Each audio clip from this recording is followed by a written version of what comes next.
In today's video, we're going to look at how to install panelling in a hallway. Hallways can be challenging with walls of different lengths and awkward corners to work around.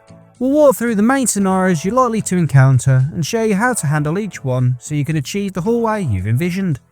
For this project, we've installed a dado rail, which we'll use to gauge the position of the panelling below. If you don't have a dado rail, the same methods apply. Just choose a height that suits your space and style. We'll start with the planning and layout, then move on to cutting, assembling and finally installing the panels, including how to deal with internal and external corners. To cover all bases, here's a list of tools you may need for the job. Once you've got everything to hand, let's get started. Let's begin by deciding where the panels will sit. Walk around the hallway and identify where you want panels installed. Some walls will be too short for a full panel, some may only work with a single panel, and obstacles such as radiators can affect the layout or prevent you from installing a panel at all. In this hallway, we've decided that each wall will have one panel, as two would be too much of a squeeze. We've also identified two particular areas. One panel includes an internal corner, and a panel that wraps around an external corner. Once you know where each panel will go, you can start marking out. When we mark out, aim for even spacing all around, above the skirting, between panels, and below your dado rail if fitted. A gap of 75 to 100mm works well, depending on the room size and the look you want. In this example, we've cut an 80mm MDF strip to use as a simple gauge. Mark two horizontal lines, one above your skirting and one below your dado, or at your chosen height. Then add two vertical plumb lines where you want your panels to end. This could be where the wall breaks, in internal and external corners, where the wall meets the door frame, or at your chosen space in between panels. Once all your panels are marked out, go around and measure the height and width of each panel. A handy tip is to write down every measurement, assign a number to each panel, and mark that same number on the corresponding wall.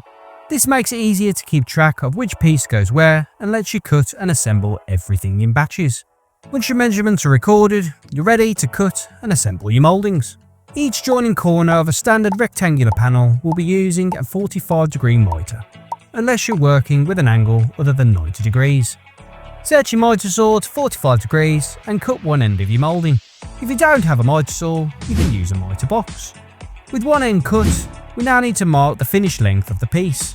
To get an accurate measurement, use your tape measure to mark a point at 100mm. From there, measure your required panel length and add 100mm to compensate for the first mark.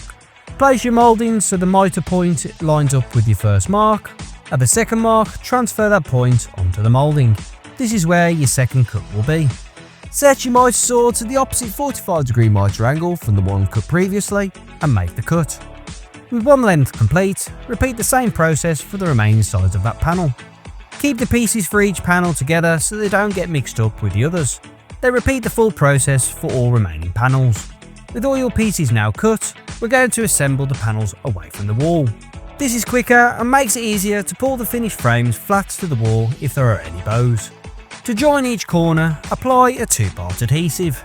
Apply glue to one end of the moulding and spray activator on the adjoining end. Bring the corners together for an instant bond. Do this for all four corners. Now you have a completed rectangular moulding piece. Repeat this method for all your remaining panels. Now it's time to install. Apply a continuous bead of strong grab adhesive to the back of the assembled panel. Align the panel with your marks you made earlier. To help keep the panel level, use the MDF spacing strip you cut earlier.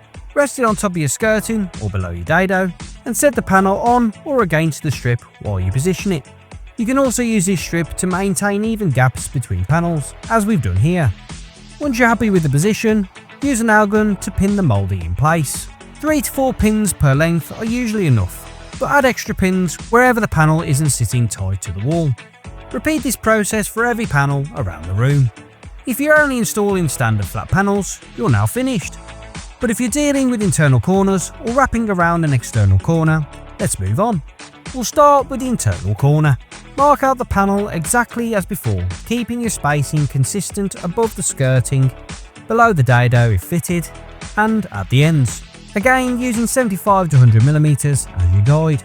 Next, we need the exact angle of the internal corner. Place an angle finder in the corner and note the reading. In our case, it measured 151 degrees. Now, to calculate your mitre angle, subtract your measured angle from 180 and then divide the result by 2.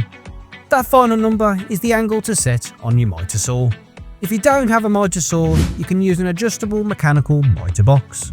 Before cutting the actual mouldings, test the angle with some scrap MDF to make sure the joint sits tight. Once you're happy, measure from one end of your panel marking to the internal corner on one wall, and then repeat this for the adjoining wall. You'll also want to repeat this for both measurements for the lower sections, as they can differ slightly. Then measure the height of each end. With your measurements gauged, cut one end of your moulding to the internal corner angle. Then measure and mark the horizontal length, and then mitre your corner to 45 degrees. Repeat this for the adjoining horizontal piece, and for both lower horizontal sections. For the two vertical lengths, cut one end at a 45 degree mitre, and then measure and mark the panel height. Then cut the opposite end to the reverse 45 degree angle, repeating this for the opposite side. Now you should have all the pieces needed to form two U-shaped sections. Join each corner using 2-part adhesive, adding glue to one side, spray activator on the other, then bringing them together for an instant bond. Once both U-shaped sections are assembled, offer them up to the wall together and check that everything lines up with your marks. If you're happy, apply a bead of strong grab adhesive to the back of one section, align it with your marks, and then pin it into place. Repeat for the second section, adding 2-part adhesive to the two internal joining corners before fixing it. And that's your internal angle panel complete. Now let's wrap a panel around an external corner. The method is very similar to the internal corner panel.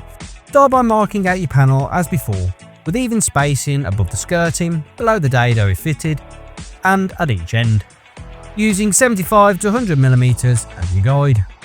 Next, to find the angle of the external corner, place your angle finder into the external corner and take the reading. In our example, the angle is 90 degrees, so we can simply set our mitre saw to 45 degrees. If your corner isn't a perfect right angle, take the measured angle and subtract it from 180. Then divide the result by 2. This gives you the angle to set on your mitre saw. With the mitre angle now found, we can build the wrapped panel. Cut one end of your panel moulding at the calculated external angle. Measure and mark the length of the horizontal section, then mitre your corner to a 45 degree cut. Repeat this for the adjoining horizontal section and for the lower horizontal section. Again, we're going to assemble two U-shaped sections. Draw in the corners using a 2-part adhesive by adding glue to one side and then spray activator to the other, bringing them together for an instant bond. Apply a bead of strong grab adhesive to the back of one section, align it with your markings, and then pin it into place. Repeat for the second section, adding 2-part adhesive to the two external joining corners before fixing it. That completes your wrapped external corner panel, and that covers just about everything that you may face when installing panelling in a hallway. If you found this video helpful, consider subscribing to our channel and pressing the bell icon so you don't miss any of our latest videos. We hope this video helps, and we'll see you in the next one.